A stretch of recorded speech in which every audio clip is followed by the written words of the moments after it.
Tepangaken nami kula Salsabila Arwanaura. Kula teng mriki badhe nembang Pujung Laras Slendra Patet Manyura.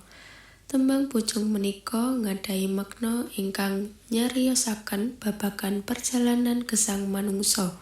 Utaminipun nalika sampun ngadepi pungkasaning gesang, tembang menika ugi ngemot piwulang supados manungsa tansah eling, ngati-ati lan nindakaken kabecikan salaminipun gesang.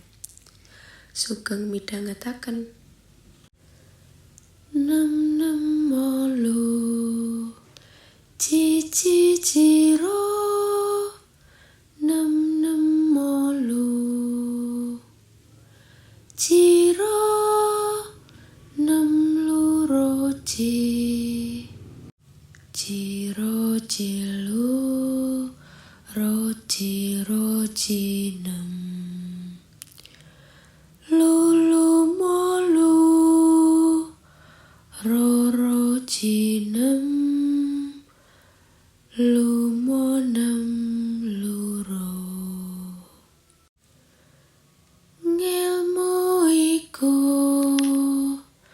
kelakone kanthi laku